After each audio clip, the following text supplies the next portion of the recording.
جس کا نام سنتے ہی ہر مسلمان کا خون کھول اٹھتا ہے، جسے سن کر یاد آتا ہے کربلا، پیاس، ظلم اور شہادت۔ ہم بات کر رہے ہیں یزید ابن معاویہ کی، ایک ایسا نام جس نے نبی پاک صلی اللہ تعالی علیہ وسلم کے گھرانے سے ایسی دشمنی نبھائی کہ آج تک کوئی مسلمان اسے معاف نہیں کر پایا۔ کہا جاتا ہے اگر اسلامی تاریخ میں کسی حکمران کو سب سے ظالم کہا جائے تو شاید یزید کا نام سب سے اوپر لکھا جائے گا۔ اس ویڈیو میں ہم آپ کو بتائیں گے یزید کا خاندان کہاں سے شروع ہوا، اس کا رشتہ تیسرے خلیفہ حضرت عثمان غنی رضی اللہ تعالیٰ عنہ سے کیا تھا، اور وہ ظالم بادشاہ جو امام مہدی سے جنگ کرے گا جسے سفیانی کہا جاتا ہے، کیا وہ یزید کی اولاد سے ہوگا؟ اور کیا یزید کی نسل آج بھی زندہ ہے؟ اگر ہے تو کس ملک میں، کس شکل میں؟ کیا آپ کو پتا ہے کہ جس یزید ابن معاویہ نے امام حسین کو شہید کرایا تھا، اس کے نام پر آج بھی سعودی عربیہ کے ایک شہر میں ایک روڈ کا نام دیا گیا ہے؟ یزید کی اصل موت کیسے ہوئی اور اس کی قبر کہاں موجود ہے؟ اس کی لاش کو قبر سے نکال کر کس نے جلا دیا؟ آج ہم جانیں گے ان سوالوں کے جواب اتہاس کی کتابوں اور حوالوں کے ساتھ، صاف، سچی اور سیدھی بات۔ تو ویڈیو کو آخر تک ضرور دیکھیے، اور اگر آپ امام حسین سے محبت کرتے ہیں تو کمنٹ میں لکھیے یا حسین۔ لیکن ان سوالوں کے جواب جاننے سے پہلے ہمیں تھوڑا پیچھے جانا ہوگا، کافی پیچھے، اس وقت تک جب قریش کے دو سگے بھائی ہاشم اور عبد شمس ایک ہی چھت کے نیچے پیدا ہوئے تھے۔ ان دونوں بھائیوں سے ہی نکلتے ہیں دو بڑے قبیلے، بنو ہاشم اور بنو امیہ۔ بنو ہاشم وہ قبیلہ ہے جہاں سے ہمارے پیارے آقا صلی اللہ تعالی علیہ وسلم پیدا ہوئے، اور بنو امیہ جہاں سے یزید پیدا ہوا۔ شروع میں سب کچھ ٹھیک تھا، مگر جب مکہ کے لوگوں نے ہاشم کو عزت دینا شروع کی تو حج کی ذمہ داری، مہمانوں کی خدمت اور کھانا پانی کا انتظام سب کچھ ہاشم کے حوالے ہو گیا۔ تو کہتے ہیں کہ عبد شمس کے دل میں جلن پیدا ہو گئی، اور بس یہیں سے شروع ہوا وہ حسد، وہ دشمنی جس نے آگے چل کر کربلا کی نیو رکھی۔ پیارے دوستو، یہ وہ دشمنی تھی جو قریش کے دو سگے بھائیوں سے شروع ہوئی تھی، ہاشم اور عبد شمس، اور افسوس اس کا انجام پہنچا کربلا کے تپتے میدان میں، جہاں رسول اللہ صلی اللہ تعالی علیہ وسلم کے نواسے اور ان کے پورے گھرانے کو پیاسا شہید کر دیا گیا۔ عبد شمس کے بعد اس کا بیٹا امیہ اپنے چچا ہاشم کے مقام اور عزت کا مقابلہ کرنا چاہتا تھا، مگر ناکام رہا۔ برابری کی کوششیں ناکام ہونے پر امیہ کو مکہ سے شام یعنی آج کے سیریا کی طرف جلائے وطن کر دیا گیا، جہاں وہ اور اس کی اولاد صرف تجارت میں لگے رہے۔ لیکن یہاں ایک بات جان لیجئے، امیہ ابن عبد شمس کی نسل اور اصلیت کو لے کر اتہاس کاروں میں مت بھید رہا ہے۔ کچھ سنی لکھتے ہیں کہ وہ عبد شمس کا سگا بیٹا تھا، مگر شیعہ روایتوں میں آتا ہے کہ امیہ ایک رومی غلام تھا جسے عبد شمس نے خرید کر آزاد کیا اور پھر منہ بولا بیٹا بنا لیا۔ اب بات کرتے ہیں امیہ کی اگلی نسل کی۔ امیہ کے دو بیٹے تھے، ابو العاص اور حرب۔ ابو العاص کی نسل سے ہی پیدا ہوئے حضرت عثمان بن عفان رضی اللہ تعالیٰ عنہ، جو اسلامی دنیا کے تیسرے خلیفہ بنے اور جنہیں بنو امیہ کے سب سے اعلیٰ اور پاک افراد میں گنا جاتا ہے۔ نبی پاک صلی اللہ تعالیٰ علیہ وسلم نے اپنی دو بیٹیاں انہیں نکاح میں دی تھیں، اسی لیے انہیں ذو النورین کہا جاتا ہے، یعنی دو نوروں والا۔ ابو العاص کی اولاد سے ہی آگے چل کر مروان بن حکم پیدا ہوا، جس کی نسل سے بنی مروانی شاخ بنو امیہ کی سب سے طاقتور حکومت رہی۔ لیکن یزید کا تعلق بنو امیہ کی سفیانی شاخ سے تھا، یعنی یزید کو ہم حضرت عثمان کا دور کا رشتہ دار کہہ سکتے ہیں، مگر سیدھا تعلق نہیں تھا۔ اب بات کرتے ہیں اس شاخ سے جس سے یزید کا شجرہ شروع ہوتا ہے۔ یہ چلتا ہے حرب بن امیہ سے، یعنی امیہ کا دوسرا بیٹا۔ حرب وہ شخص تھا جسے رسول اللہ صلی اللہ تعالی علیہ وسلم کے دادا حضرت عبد المطلب کا سب سے بڑا دشمن کہا گیا ہے۔ اس نے صرف مخالفت ہی نہیں کی بلکہ عبد المطلب کو قتل کروانے کی بھی کوشش کی تھی۔ اب آتا ہے اصل موڑ۔ حرب بن امیہ کا بیٹا تھا ابو سفیان، اور اس کی بیٹی تھی ام جمیل عروہ بنت حرب۔ حضرت ابو سفیان نے اسلام قبول تو کیا، مگر شروعات میں وہی تھے جو کافروں کی فوجوں کو لاتے تھے، بدر، احد، خندق، ہر جگہ۔ اور ام جمیل وہ عورت جو رسول اللہ صلی اللہ تعالی علیہ وسلم کے راستے میں کانٹے بچھاتی تھی، اس کی شادی ہوئی تھی ابو لہب سے، رسول اللہ صلی اللہ تعالی علیہ وسلم کے سگے چاچا مگر سب سے بڑے دشمن۔ इन दोनों का जिक्र खुद अल्लाह ताला ने कुरान करीम में किया है, जहां अल्लाह तबारक व ताला ने उन्हें जहन्नुम की आग और रस्सियों में बांधने की सजा सुनाई है। प्यारे दोस्तों, हरब बिन उमैया का बेटा था अबू सुफियान, जो शुरू से ही रसूलुल्लाह सल्लल्लाहु अलैहि वसल्लम के सबसे बड़े दुश्मनों में से एक थे। लेकिन यहाँ एक बात साफ कर लें, गजवाए बदर के वक्त जब काफिरों की फौज निकल रही थी तो अबू सुफियान ने लड़ाई से बचने की ही सलाह दी थी, यानी शुरू में वो चाहते थे कि जंग ना हो।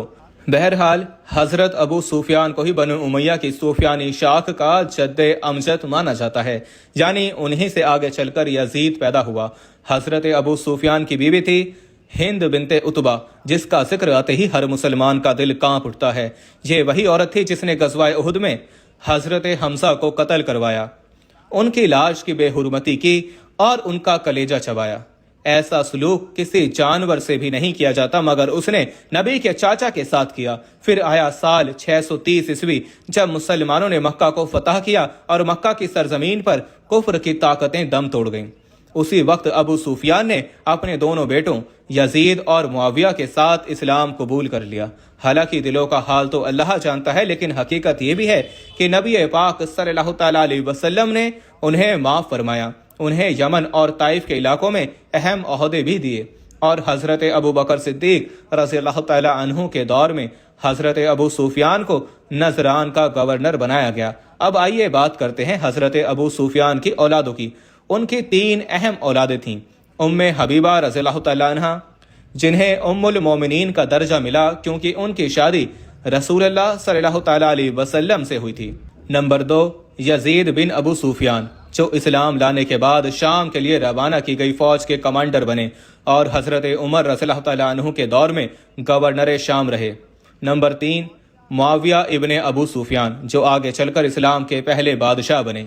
जब यजीद इब्ने अबू सुफियान की वफात हुई तो हजरत उमर रज़ियल्लाहु तआला अन्हु ने उनके भाई हजरत मुआविया को ही गवर्नर ऑफ शाम बना दिया। हजरत मुआविया धीरे धीरे शाम में सबसे ताकतवर लीडर बन गए। उन्होंने वहां बड़ी फौजें जमा की, इंफ्रास्ट्रक्चर बनाया और एक जबरदस्त सियासी पकड़ बना ली। फिर आया साल 656 ईस्वी, जब तीसरे खलीफा हजरत उस्मान गनी रज़ियल्लाहु तआला अन्हु को शहीद कर दिया गया। हजरत मुआविया उस वक्त अपनी ताकत के शबाब पर थे। वो हजरत उस्मान के रिश्तेदार भी थे, इसीलिए उन्होंने ऐलान किया, जब तक कातिलीन उस्मान को सजा नहीं मिलेगी मैं किसी खलीफा से बैत नहीं करूंगा। यानी उन्होंने साफ इनकार कर दिया कि वो मौला अली रज़ियल्लाहु तआला अन्हु की बैत नहीं करेंगे जब तक कि वो कातिलीन उस्मान को सजा नहीं देंगे। और यही बना इस्लाम के पहले फितने का आगाज, यानी पहली सिविल वॉर। मुसलमानों की सल्तनत 2 हिस्सों में बट गई। एक तरफ अमीर मुआविया का इलाका, सीरिया, मिस्र और अफ्रीका का बड़ा हिस्सा, दूसरी तरफ हजरत अली रज़ियल्लाहु तआला अन्हु का इलाका, मक्का, मदीना और अरब की सरजमीन। ये जंग सालों तक चली और आखिरकार 661 ईस्वी में हजरत अली की शहादत के बाद उनके बेटे इमाम हसन को खलीफा चुना गया।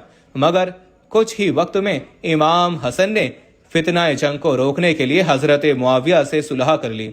इसे कॉन्ट्रैक्ट को कहा जाता है, इसी मुआहिदे को कहा जाता है हसन मुआविया ट्रीटी या सुलह हसन। इसके बाद इमाम हसन ने खुद खिलाफत छोड़ दी और हुकूमत अमीर मुआविया को सौंप दी। इस तरह 661 ईस्वी में हजरत अमीर मुआविया ने रखी बनु उमैया की बादशाही की नींव। इतिहास में आता है कि अमीर मुआविया की कई बीवियों से 5 बेटे और 5 बेटियां थीं, जिनमें से एक था यजीद इब्ने मुआविया, जिसका जिक्र आगे आने वाला है। प्यारे दोस्तों, अब बात करते हैं उस औरत के जिसकी कोख से वो शख्स पैदा हुआ जिसका नाम हर मुसलमान के दिल को छलनी कर देता है, यानी यजीद इब्न मुआविया। यजीद की मां का नाम था मैसून बिनते बादल, जो अरब के मशहूर बनु कल्ब कबीले से थीं और मजहबन एक ईसाई थीं, यानी क्रिश्चियन थीं। हजरत मुआविया ने इनसे शादी इसलिए की थी ताकि शाम और अरब के कबीले बनु कल्ब से सियासी रिश्ता मजबूत किया जा सके। फिर तारीख आई 23 जुलाई 645 ईस्वी, जब हजरत मुआविया के घर एक बेटा पैदा हुआ और उसका नाम रखा गया यजीद, यानी उनके अपने बड़े भाई के नाम पर। लेकिन प्यारे दोस्तों, असल फसाद की जड़ तो वो फैसला था जब सन 676 ईस्वी में हजरत अमीर मुआविया ने यजीद को अपनी जिंदगी में ही खलीफा नामजद कर दिया। यह इस्लामी इतिहास का पहला मौका था जब खलीफा की विरासत किसी को दी जा रही थी, जबकि इससे पहले मदीना में शूरा और अवामी राय से खलीफा का चुनाव होता था। और फिर 680 ईस्वी जब हजरत मुआविया का इंतकाल हुआ तो यजीद बना इस्लाम की पहली वंशानुगत सल्तनत का बादशाह। लेकिन यजीद के तख्त पर बैठते ही दूसरा बड़ा फितना शुरू हो गया, जिसने इस्लामी उम्मत को लहूलुहान कर दिया। और फिर हुआ वो साया जो आज भी करबला के नाम से हर मुसलमान के दिल को गम से भर देता है। यजीद ने बैत के लिए नबी पाक सल्लल्लाहु तआला अलैहि वसल्लम के नवासे इमाम हुसैन रज़ियल्लाहु तआला अन्हु से जोर डाला, लेकिन इमाम हुसैन ने इनकार कर दिया कि वो जालिम और फासिक के हाथ पर कभी बैत नहीं करेंगे। और फिर 10 मुहर्रम 61 हिजरी यानी 680 ईस्वी करबला के तपते हुए मैदान में 72 बेगुनाह जाने पानी के एक एक कतरे के बिना कुर्बान कर दी गई। इनमें थे खुद इमाम हुसैन, उनके बेटे, भाई, भतीजे, यहाँ तक कि 6 महीने के अली असगर भी। और औरतों को कैद करके शाम के बाजारों में घसीटा गया। लेकिन प्यारे दोस्तों, जालिम यजीद यही नहीं रुका। करबला के वाक़ये के 3 साल बाद जब मदीना में बगावत भड़की तो यजीद ने प्यारे आका सल्लल्लाहु तआला अलैहि वसल्लम के शहर मदीना मुनव्वरा पर हमला करवा दिया। इस हमले को कहा जाता है वाक़या हर्रा, जिसमें हजारों सहाबी और मुस्लिम मर्दों को कत्ल किया गया और औरतों की इज्जत तक महफूज न रही। फिर यजीद ने मक्का पर भी हमला किया, जहां उस वक्त हजरत अब्दुल्ला इब्ने जुबैर रज़ियल्लाहु तआला अन्हु मौजूद थे। कहा जाता है कि खाना काबा पर भी गोलाबारी और पत्थरबाजी हुई, जिससे काबा की दीवारों तक नुकसान पहुंचा। लेकिन अल्लाह को कुछ और ही मंजूर था। यजीद की मौत 64 हिजरी यानी 683 ईस्वी में हुई थी। वो सीरिया के हवारीन नाम के इलाके में मरा। उस वक्त उसकी उम्र सिर्फ 38 साल थी। तारीख की किताबों में 3 अलग अलग रिवायतें या बातें मिलती हैं। पहली बात, इब्ने कसीर और तबरी के मुताबिक यजीद शराब और गुनाहों में डूबा हुआ था, उसी की बीमारी से उसकी मौत हुई। दूसरी बात, यजीद शिकार करते वक्त घोड़े से गिरा और वहीं उसकी मौत की वजह बनी। तीसरी बात, जो शिया रिवायतों में मिलती है, यजीद को जहर दिया गया या अल्लाह के अजाब से उसका पेट फट गया। कुछ लोगों ने लिखा कि उसकी लाश को अब्बासी खलीफा ने कब्र से निकालकर जला दिया था और इसके बाद ना उसकी सल्तनत बची ना उसकी इज्जत। और दोस्तों, जब यजीद मरा तो ना सिर्फ उसकी जिंदगी रुस्वा थी बल्कि उसकी मौत और दफन भी इबरतनाक थी। दमिश्क के बाब असगीर कब्रिस्तान में उसे दफन किया गया, लेकिन हजारों मुसलमानों की लानत और दुनिया की बद्दुआएं उसके साथ गईं। कुछ किताबों में लिखा है कि उसकी कब्र को खोद कर उसकी लाश जला दी गई और कुछ में है कि उसकी कब्र पर लोग पत्थर और गंदगी फेंकते थे। आज उसकी कब्र भी गुमनाम है, जैसे उसका नाम इस्लाम की तारीख में हमेशा के लिए रुसवा होकर मिट गया। अब बात करें यजीद की औलाद की। इसके 3 बेटे और 1 बेटी थी। इनमें सबसे बड़ा बेटा था मुआविया दूम, जिसे यजीद के बाद खलीफा बनाया गया था। लेकिन मुआविया दूसरे ने खुद अपनी तकरीर में यह बात कही कि मैं ना तो अपने बाप की तरह जालिम बन सकता हूं और ना ही अपने दादा की तरह चालाक। उसने खुद ही हुकूमत करने से इनकार कर दिया और उसके चंद दिनों बाद उसे जहर दे दिया गया। अब क्योंकि मुआविया दूसरे के ना तो कोई औलाद थी ना भाई उस वक्त लायक थे, तो हुकूमत बनु उमैया की सूफियानी शाख से निकल कर चली गई मरवानी शाख के पास। और फिर हजरत अमीर मुआविया का चचेरा भाई मरवान इब्न हकम सल्तनत का नया हाकिम बना। और फिर अगले दौर के तमाम उमवी हुक्मरान मरवान इब्न हकम की नस्ल से हुए, जिन्होंने मदीना, कुद्स, स्पेन और खुरासान तक हुकूमत की। लेकिन अहले बैत के खून का बदला कभी उनके दामन से नहीं धुल सका। जहां तक यजीद की नस्ल की बात है तो इतिहास में उसके 2 बेटों का जिक्र मिलता है, खालिद और अब्दुल्ला इब्ने जियाद। दोस्तों, सोशल मीडिया पर एक वीडियो हाल ही में वायरल हुई थी, जिसमें जद्दाह में एक सड़क का बोर्ड दिखाया गया जिसका नाम था यजीद इब्न मुआविया लेन। लोगों ने इस पर गुस्से का इजहार किया और सवाल उठाया, क्या ये वही यजीद है जिसके जुल्म की मिसाल करबला में दी जाती है? लेकिन जब मैंने रिसर्च की तो पता चला सऊदी अरेबिया की ऑफिशियल वेबसाइट से या गवर्नमेंट तरफ से कोई तस्दीक नहीं मिली। शायद ये किसी पुरानी निशानी का नाम हो या किसी लोकल ऑफिसर ने बिना सोचे समझे ये नाम रख दिया हो।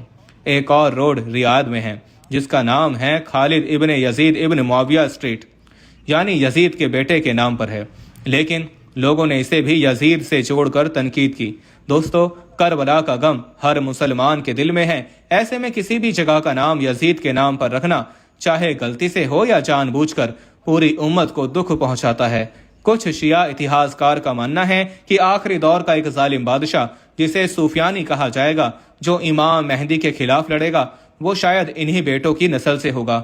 یزید کی اکلوتی بیٹی عتیقہ تھی، جس کی شادی امید خلیفہ عبد الملک بن مروان سے ہوئی۔ کہا جاتا ہے کہ عتیقہ اس کی سب سے پسندیدہ بیوی تھی۔ اب اگر بات کریں موجودہ دور کی، تو جب 750 عیسوی میں عباسی انقلاب آیا تو بنو امیہ کے سفیانی اور مروانی دونوں شاخوں کے کئی شہزادوں کو سر عام قتل کر دیا گیا، مگر اس قتل عام کے باوجود کئی اموی شہزادے شام، مصر اور اندلس یعنی اسپین جیسے علاقوں میں بھاگ نکلے اور وہاں کے لوکل قبیلوں میں شامل ہو گئے۔ آج بھی مانا جاتا ہے کہ یزید کے بیٹوں خالد اور عبداللہ کی نسل سے شام میں کچھ قبیلوں کی موجودگی ہے۔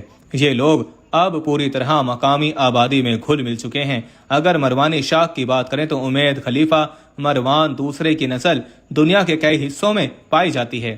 کچھ قبائل